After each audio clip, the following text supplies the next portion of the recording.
Bismillahirrahmanirrahim. Assalamualaikum warahmatullahi wabarakatuh.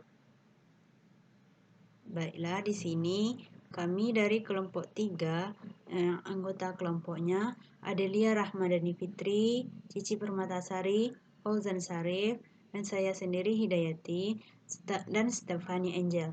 Nah, di sini kami akan mempresentasikan yaitu tentang lanjutan komponen desain pembelajaran. Yang A. Media pembelajaran. Media berasal dari bahasa Latin medius yang secara harfiah berarti tengah, perantara, atau pengantar. Secara lebih khusus, pengertian media dalam proses belajar mengajar cenderung diartikan sebagai alat-alat grafis, fotografis, atau elektronik untuk menangkap, memproses, dan menyusun kembali informasi visual atau verbal. Media pembelajaran bisa dipahami sebagai media komunikasi yang digunakan dalam proses komunikasi tersebut. Media pembelajaran memiliki peranan penting sebagai sarana untuk menyalurkan pesan pembelajaran. Nah, selanjutnya fungsi dan manfaat media pembelajaran. A. Menjelaskan materi pembelajaran atau objek yang abstrak tidak nyata menjadi konkret atau nyata. B. Memberikan pengalaman nyata dan langsung karena siswa dapat berkomunikasi dan berinteraksi dengan lingkungan tempat belajarnya. C. Mempelajari materi pembelajaran secara berulang-ulang. D. Memungkinkan adanya persamaan pendapat dan persepsi yang benar terhadap suatu materi pembelajaran atau objek. E. Menarik perhatian siswa sehingga membangkitkan minat, motivasi, aktivitas, dan kreativitas belajar siswa. Selanjutnya, fungsi utama media pembelajaran. Media pembelajaran sebagai alat bantu dalam pembelajaran. Media pembelajaran sebagai sumber belajar. Nah, 3 jenis-jenis media pembelajaran. Nah, di sini ada A. Media visual. Media pembelajaran yang berupa media gambar.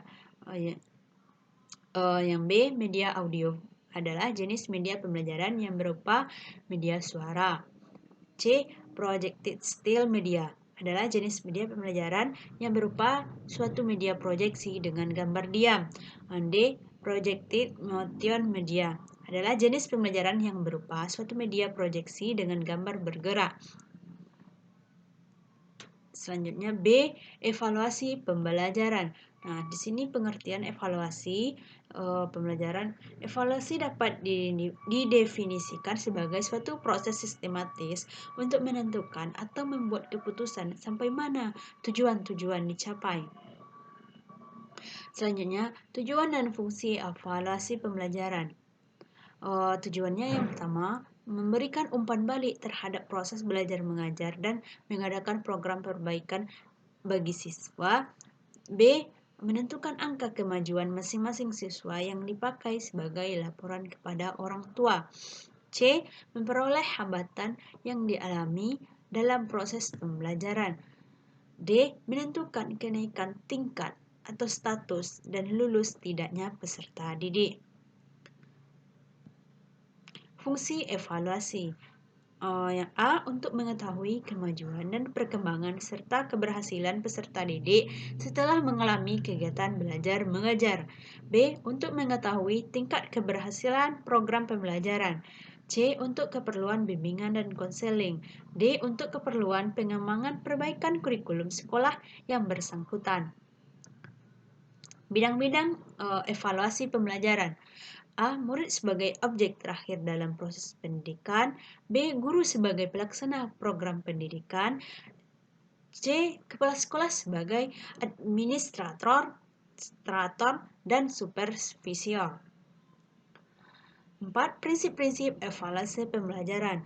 Nah, di sini prinsipnya prinsip kontinuitas atau terus-menerus dan berkesinambungan. B. Prinsip komprehensif atau keseluruhan. C. Prinsip objektivitas objektif.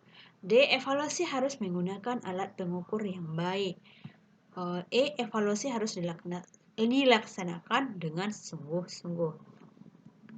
Yang selanjutnya yaitu teknik evaluasi pembelajaran. Nah, di sini ada teknik tes. teknik tes dibedakan menjadi 3. Teknik tes diagnostik, yang kedua tes formatif, yang ketiga tes sumatif. Yang selanjutnya teknik non tes. Di sini evaluasi hasil belajar peserta didik dilakukan dengan tanpa menguji peserta didik, melainkan dilakukan dengan skala bertingkat, kuesioner, wawancara, pengamatan langsung, dan riwayat hidup. Syukron, terima kasih atas perhatiannya. Mohon maaf jika ada kesalahan dalam penyampaian saya tadi. Wabillahi taufik wal hidayah. Assalamualaikum warahmatullahi wabarakatuh.